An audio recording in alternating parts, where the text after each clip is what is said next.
There's a ton of debate floating around about what truly makes a bullet lethal. And let's face it, most of it is pure speculation. Over the years, enthusiasts have gone back and forth about which caliber reigns supreme for self-defense, tossing around terms like stopping power and no-down force as though they're gospel truth. And, of course, there's the old assumption: bigger bullets equal deadlier bullets. Well, hold on a minute, it's not that straightforward. Here's the reality. Size isn't the end-all, be-all. Sure, a .45 ACP might give the impression it could stop a charging rhino, but in real-world situations, it's far from the magical, one-shot solution that some believe it to be. And let's not forget that tired myth about the 9mm being too weak to do the job that's long been debunked. The fact of the matter is, the effectiveness of a caliber isn't just about how large or heavy the bullet is. Consider factors like penetration and expansion. A bullet must be capable of reaching vital organs, and ideally, it should expand to create a larger wound channel. Without both of these attributes, you might as well be hurling pebbles at your target. But even penetration and expansion don't tell the whole story. There are countless variables, both measurable and not, that determine a bullet's lethality. Newsflash: simply picking the biggest caliber on the market isn't going to guarantee success. In this discussion, we're stripping away the myths and taking a deep dive into what actually makes a caliber effective, or, as some would say, deadly. We'll explore widely used pistol calibers as well as cutting-edge ammunition designs that are redefining the game. Stick with us, because by the end, you'll have a clear understanding of why the so-called deadliest caliber in America may not be what you're expecting. Now, let's get straight to the point. What really defines a deadly caliber?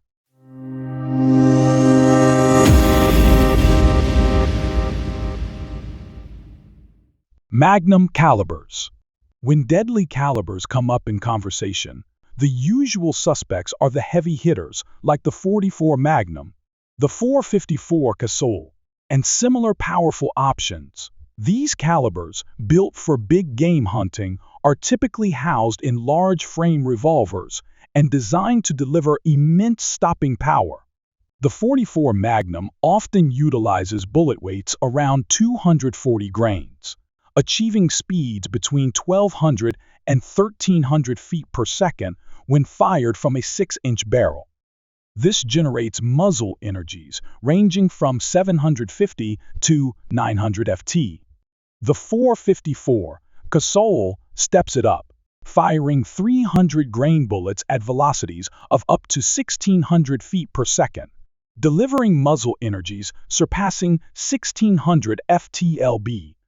These numbers demonstrate their raw power, perfect for taking down large animals, but for self-defense, they're overkill. The challenge with these calibers isn't just their excessive power, it's the drawbacks that come with it. In high-pressure self-defense situations, the heavy recoil of these rounds can make quick follow-up shots difficult, a critical disadvantage. Furthermore, their ability to over-penetrate poses a significant threat to bystanders in urban and home defense scenarios, as these calibers can easily punch through walls and unintended targets. Additionally, the sheer size and weight of the firearms chambered for these rounds make them less maneuverable and harder to conceal, reducing their practicality for daily carry. This is why calibers that balance stopping power, manageable recoil, and reduced risk of over-penetration are often more suitable for self-defense. Handgun calibers. Enter popular handgun calibers like the 9mm, 40 Smith & Wesson, and 45 Auto. Among these, the 9mm has surged in popularity, leaving the 40 Smith & Wesson and 45 Auto in the shadows. These calibers strike a balance, providing sufficient stopping power while maintaining manageable recoil, allowing for quicker, more accurate follow-up shots. The 9mm, in particular, has benefited from advancements in bullet technology that have improved its effectiveness dramatically. With lower recoil and higher magazine capacity, it's no surprise that the 9mm has become a top choice for both law enforcement and civilians. As mentioned earlier, larger calibers necessitate larger firearms, which can be impractical for everyday carry. Smaller calibers, like the 9mm, enable compact, concealable handguns, making them ideal for daily self-defense needs. In the end, the most effective caliber isn't necessarily the biggest, it's the one that strikes the right balance for the user and the situation. Key factors. The deadliest caliber in the real world isn't necessarily the one with the largest number stamped on the box. It's the one that performs when it truly counts, stopping a threat effectively. At its foundation, a lethal caliber must meet a few critical requirements. The first is penetration. For a bullet to neutralize an attacker, it must reach vital organs. After extensive research, the FBI concluded that a bullet needs to penetrate between 12 to 18 inches in ballistic gel to be effective. Why such a specific range? Because the human body isn't a simple, straight path to vital areas. It's a complex structure with bones, muscles, clothing, and even external obstacles that a bullet might have to pass through. If it can't reach the critical zones, it won't do its job. Bullet technology. But penetration alone isn't enough. The size of the wound, the permanent cavity a bullet creates, is equally important. A larger wound results in faster blood loss, which is crucial to incapacitating a threat quickly. This is why jacketed hollow point bullets are so highly regarded. They're designed to expand upon impact, creating wide wound channels while minimizing the risk of overpenetration, which could endanger bystanders. It's a balance that makes jacketed hollow point ammunition the go-to choice for law enforcement and self-defense practitioners. However, not all calibers excel at both penetration and expansion. Some rounds, like full metal jacket bullets, penetrate deeply but fail to expand, reducing their stopping power. On the other hand, smaller calibers, such as .32 ACP, may expand well but often lack the penetration needed to hit vital organs effectively. This brings us to a third factor, consistency. For a caliber to be reliable, it must perform effectively across a wide range of scenarios. Whether it's a close-quarters encounter or a shot through a barrier. Size versus practicality. Interestingly, size and power don't always equate to better performance. Take the .45 ACP, for example. Known for its heavy, slow-moving bullets, it creates large wound channels and delivers significant stopping power. Yet, when compared to modern 9mm rounds, the .45 often falls short in practicality. The 9mm offers less recoil, higher magazine capacities, and meets FBI penetration and expansion standards, making it a more versatile option for many shooters. In self-defense situations, factors like ease of use and the ability to fire follow-up shots quickly can outweigh raw power. Choosing the right caliber. So, what's the deadliest caliber? There isn't a one-size-fits-all answer. The effectiveness of a caliber depends on how it interacts with the firearm, the shooter's skill level, and the specific circumstances of the encounter. The ideal caliber for one person might be entirely unsuitable for someone else. The key lies in matching the caliber to your needs, rather than chasing myths about size or power. To better understand these dynamics, let's dive into the strengths and weaknesses of some of the most debated handgun calibers. Starting with the 9mm, a caliber that has transformed from an underdog to a top contender. Once criticized for its lack of stopping power, advancements in bullet design have significantly boosted the 9mm's reputation. Modern 9mm rounds offer reliable penetration and expansion, making them a favorite among law enforcement and civilians alike. The 9mm's reduced recoil allows for faster follow-up shots, and its higher magazine capacity increases the chances of hitting the target when it matters most. Additionally, its affordability makes regular practice accessible, an often overlooked advantage. Next is the 45 ACP, the long-standing heavyweight champion of stopping power. With its larger bullet diameter and heavier weight, the 45 delivers impressive wound channels. However, this comes at a cost: increased recoil, which can hinder follow-up shots and reduce accuracy for less experienced shooters. Firearms chambered for 45 ACP also typically hold fewer rounds, meaning fewer opportunities to stop a threat before reloading becomes necessary. Then there's the 40 Smith & Wesson, developed as a middle ground between the 9mm and 45 ACP. It was widely adopted by law enforcement for its balance of stopping power and manageable recoil. While it fires a larger round than the 9mm, it doesn't kick as hard as the 45 ACP. Still, some shooters find the recoil to be sharper, making it less comfortable to shoot. Interestingly, many agencies that once favored the 40 Smith & Wesson have now switched back to 9mm, citing better performance and easier handling with modern ammunition. The concept of stopping power often gets oversimplified. In reality, factors like shot placement, bullet design, and penetration depth matter far more than raw caliber size. A well-placed 9mm round can be just as effective as a 45 ACP if it reaches the vital areas. Reducing caliber effectiveness to just size ignores the nuances of real-world ballistics. Skill, accuracy, and training.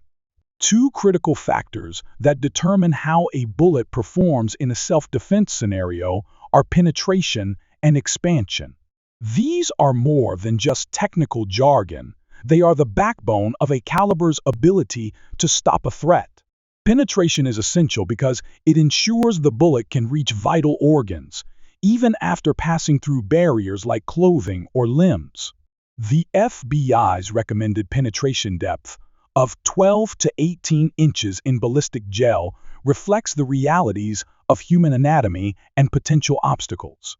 A bullet that falls short of this range risks failing to incapacitate an attacker. Different types of ammunition behave differently. Full metal jacket rounds are designed for deep penetration but don't expand, making them less ideal for self-defense as they can overpenetrate and pose risks to bystanders. In contrast, jacketed hollow point rounds are engineered to expand on impact, creating larger wound channels. This not only increases stopping power, but also reduces the risk of overpenetration, making jacketed hollow point rounds a safer and more effective choice for defensive purposes. When a hollow point expands, it doesn't just create a larger permanent cavity, it also generates a temporary cavity as the bullet's energy forces surrounding tissue to stretch outward. Although this effect is brief, it adds significant damage potential, increasing the likelihood of incapacitating the attacker. The evolution of ammunition doesn't stop there. Innovative designs like fluted bullets are redefining the rules of self-defense ballistics. These rounds don't rely on traditional expansion. Instead, they use channels to direct fluid pressure on impact, creating devastating wound cavities without expanding. This cutting-edge technology challenges conventional thinking about what makes a bullet effective, opening new possibilities for self-defense ammunition. Take Lehigh Defense, for instance. Their extreme defense and extreme penetrator bullets have earned legendary status over the past decade. These solid copper rounds boast innovative nose designs that allow them to penetrate deeply while creating consistent, helical wound channels. In many scenarios, these wound cavities rival and even surpass those created by traditional hollow points. What makes them stand out is not just their performance, but also their ability to punch through barriers effortlessly while being environmentally friendly, thanks to their solid copper construction. Even calibers, often dismissed as backup options, like 32 ACP, can be transformed by cutting-edge ammo. Lehigh's Extreme Cavitator redefines expectations for this smaller round, delivering remarkable performance. It creates impressive cavitation and meets FBI penetration standards, often achieving around 13 inches in ballistic gel even when fired from a compact Beretta Tomcat with a 2.4-inch barrel. Such innovation shows that smaller calibers can pack a significant punch when paired with the right ammunition. Lehigh isn't the only company pushing the envelope. Norma's XD rounds utilize fluted designs to deliver deep penetration and significant tissue damage without relying on expansion. Similarly, Inceptor Ammunition's IARX bullets use a unique approach by spinning fluid out like a tornado, creating devastating wound channels. 9 Defense has also entered the fray with its external hollow point, a design that combines incredible penetration with extensive tissue damage while minimizing the risk of overpenetration. These advancements are reshaping how we think about effective ammunition. While traditional hollow points have long dominated self-defense discussions, fluted bullets are proving that innovation can take performance to new heights, with designs emphasizing intelligent engineering over sheer force.